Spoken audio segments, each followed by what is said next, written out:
Okay, people, this is the iconic photograph that Sam Nzima took in June 16th, 1976 in Soweto, during the Soweto Uprising, okay? Now I want you to meet, I'm in Sam Nzima's residence in Lilydale, South Africa, village in South Africa. This is Sam Nzima. This is a photograph that Sam took with President Obama. No. Excuse me, President Clinton. I'm sorry, President Clinton, okay? Yeah. There's another one that he took with the President of South Africa, Mr. Jacob Zuma. Mr. Zuma. Uh-huh. All right? So now I'm going to ask Mr. Nzima, because he's giving me some of his time, some questions. Okay, first question. How did you end up in Soweto during this period?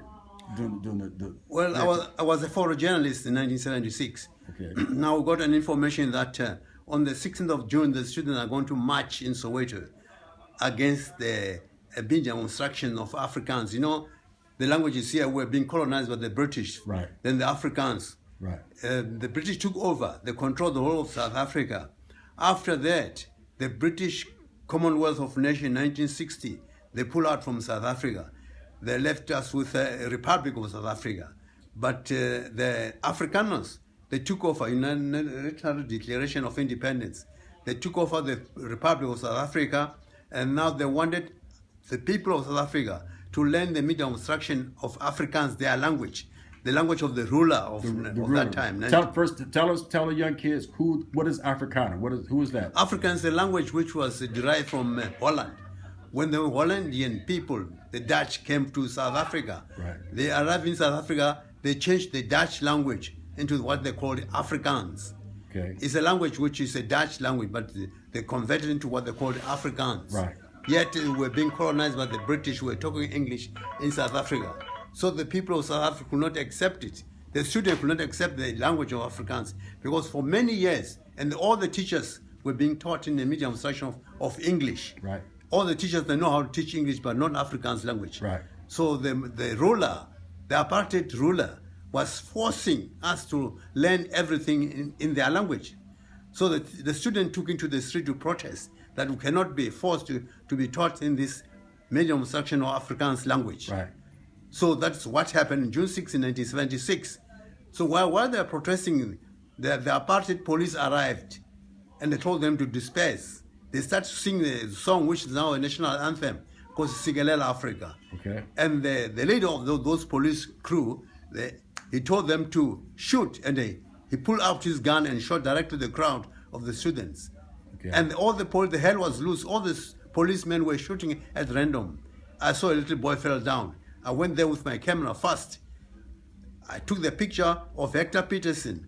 That's the boy who was killed? That's the boy who was killed. Hector Pietersen. Yes, was carried up by Mbuyiso Makubo, a concerned student. It was not his brother, was nothing.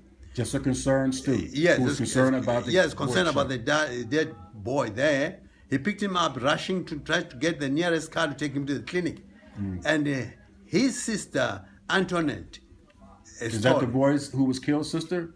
Or the guy who picked him up? The boy who picked him up is not his relative. Okay. By the girl who's running alongside, crying hysterical, as a sister to Hector Pietersen. Okay. So Mbuyiso Makubo, the guy who's carrying the little boy, he was looking for the nearest car to take him to the clinic. The only nearest car in there was our press car.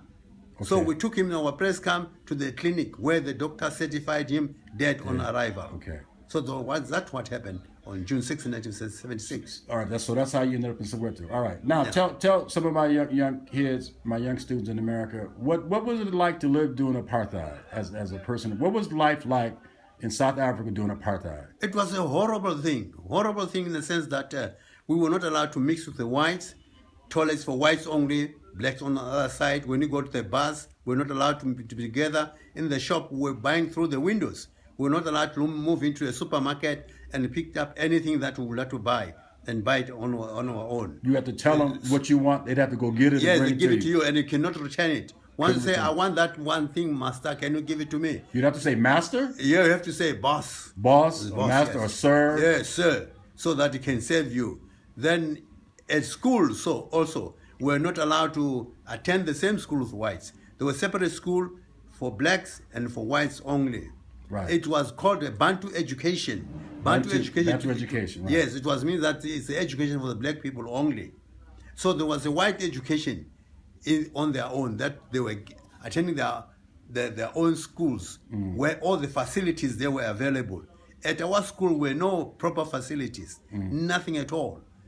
We were only allowed to learn to read and write, not to be a graduate for engineering, math, just no. menial type skills, so you can be servants to the African whites. Correct. That's just that. Many things were not allowed to be done. We were not allowed to board an aeroplane to fly overseas. We were not allowed to get a visa or a passport to go abroad, because we were black in South Africa, that we must remain in our country, not to see anything in the other countries. Okay. So that's what apartheid was about. It was a terrible thing in South Africa. Now from 1990 then, when Mandela was released from Robben Island, everything came to normal. Okay. We had an election in 1994 where black person was allowed to vote for his rights. Now the ruling party now is the ANC party, where Mandela was the president for that party. Right. So we are free now in South Africa, unlike before, where we were oppressed. We were not allowed to. We started by putting up the homelands where every tribe was supposed to live on their own small area, right? Not to mix with the others. With the other tribes. Yes, right. When Mandela came out from Robben Island, he told all the homeland leaders to come together. We must be together as one in South Africa, because we're not allowed to cross South Africa and go to other homelands. We're only forced to learn your own tribe language in your area where you are living. They want to separate all the tribes from one another. That's separate development. Right. Separate development in South Africa. Everything was separate. Yes. Yes, but Mandela, when he was released from Robben Island, he called all the homeland leaders to come together and be as one in the country. We are now free. We are free, and we're happy. At last, we are free. Now, my experience in South Africa. This is my 4th time in South Africa. This is my first time on the Eastern Cape. Okay, my other times I was in Cape Town. Okay, and what I noticed in Cape Town, blacks, they have political freedom, but not economic freedom yet. So that was my biggest concern. I mean, it was great to get political freedom, but they're still lacking economically as a people in South Africa. There's a lot more that has to be done to improve their economic situation, right? Yes, there's quite a lot of things to be done. Economy is one of them. We are not free economically. We are political free, but economically we're not yet free. Right. Because now, as it is now, the ANC is trying to reform and change many things. We are not allowed to run the mine industry. That is for the foreigners from overseas to come and invest in South Africa. We as South African, we are not allowed to own the mines yet.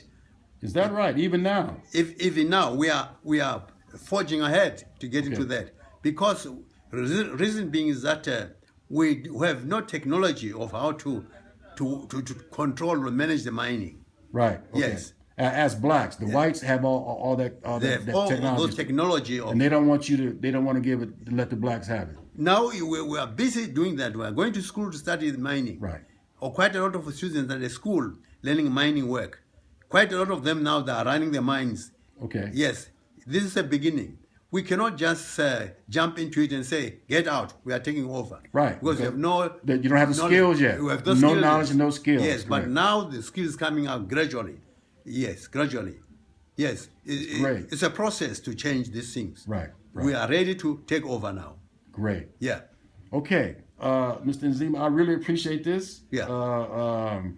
Hopefully I'll get this chance to see you again. Maybe you might come to the States. You're welcome. You're welcome. You're welcome. You have my address and stuff. If you ever come to the San Francisco area. Yeah, I would like to visit you there. Get in touch with me. Just come visit my kids and stuff, okay? Yes, I'll come and teach them apartheid in South Africa. How is it like? Great. And what I would like to get, if I get an organization that can donate me a projector and a laptop, because I'm going all over the high school in South Africa, teaching them about the history of June 16, 1976. Okay. I know that I've done that, but I don't have a projector to project these pictures all on the wall and let them explain what was happening there. Okay, so you say you would appreciate if someone could help you get a projector. Yes, and a laptop. screen and a laptop computer, Yes. so you can go throughout South Africa. Yes, and teaching about exactly June so. 16th. Right? I'm appealing to all rich people to donate me some society equipments. All right. Okay, that's great. So what I'll do is I'll pass this video around to people that I know, and we'll see what can happen. Okay. Please. I'll be happy if you do that. I really appreciate your time. This has been great for me. Hopefully, we're going to be able to help you out. Okay. You're my brother. You are back to your roots.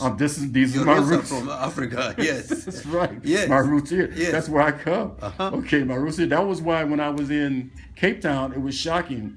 Because I was working at across the street from the old Mutual building, and they had a store like on the first level. Yeah. And I looked, there was nothing but, I come to South Africa to be with black people. I only saw colors, no blacks. Yeah. Then I realized later that the Western Cape is more populated by color, not blacks. Yeah. But on this side, this is mostly populated by blacks. Yes. Okay, great. When the colonists arrived in Cape Town, they were marrying black women. Right. They were marrying black women and actually taking them over. Yes. Right. But they did not want blacks to marry white ladies. Right. Yes. Right. Yeah. Okay, great. All right. Thank you very, very much for your time. Okay? Lovely. All right.